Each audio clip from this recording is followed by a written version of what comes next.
Prize bond ناجائز ہے. جو حضرات کہتے ہیں نا جائز ہے, وہ کہتے ہیں کہ اس پہ مشروط منافع نہیں ملتا.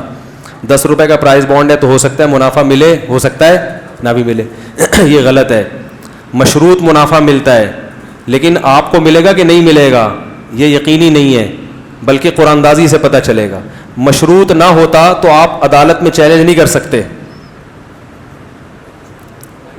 مشروط ہے, آپ کا نام نکلا تو ان کے باپ کو بھی دینا پڑے گا یہ, ٹھیک ہے نا.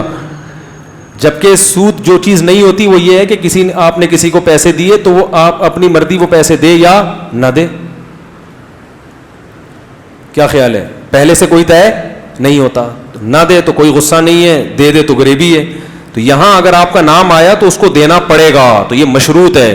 ہاں کس کے ساتھ مشروط ہے یہ پہلے نہیں پتہ چلتا, یہ قرآن اندازی سے فیصلہ ہوتا ہے کہ کس کو دیا جائے گا. تو اس لیے یہ بالکل ناجائز ہے. غرر بھی ہے اس میں, یہ غیر یقینی بے. آپ کو 10 روپے کے بدلے میں کیا چیز ملے گی یہ آپ کو پتہ نہیں ہوتی. تو غیر یقینی خرید و فروخت سے نبی صلی اللہ علیہ وسلم نے منع کیا ہے. صحیح حدیث ہے اس بارے میں.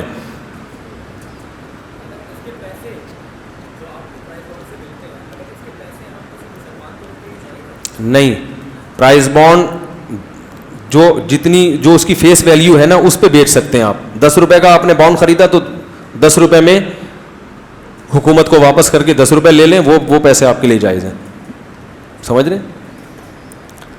دیکھو یہ خرید و فروخت ہے نا, یہ انعام نہیں ہے. انعام ہوتا تو عدالت میں چیلنج نہیں کر سکتے, انعام نہیں ہے. ہاں یہ خرید و فروخت کا معاملہ ہے, مگر کس سے خرید و فروخت ہو رہی ہے یہ قرآن اندازی سے پتہ چلے گا.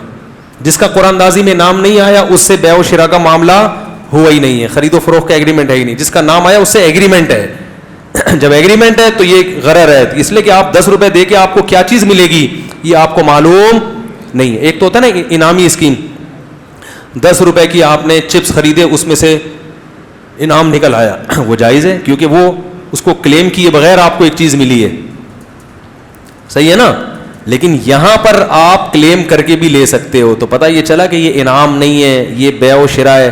اور بیع و شراء میں یہ ضروری ہے کہ پیمنٹ بھی متعین ہو اور اس کے بدلے میں جو چیز ملنے والی ہے وہ بھی کیا ہو, متعین ہو. غیر متعین چیزوں کی خرید و فروخت جائز نہیں ہے. آپ نے 10 روپے پھینک دیے دکان والے میں اور کہا کہ میں ان چیزوں میں سے جس چیز پہ میرا ہاتھ آ گیا یا قرآن اندازی میں جو نام آ گیا جس چیز کا وہ مجھے ملے گی, تو یہ غیر یقینی بیع ہے, یہ حرام ہے, ناجائز ہے اسلام میں. تو جو حضرات یہ کہتے ہیں کہ پرائز بانڈ جائز ہے ان کا قول بالکل کالعدم ہے, بالکل باطل ہے, کم علمی کی دلیل ہے. Thanks for watching.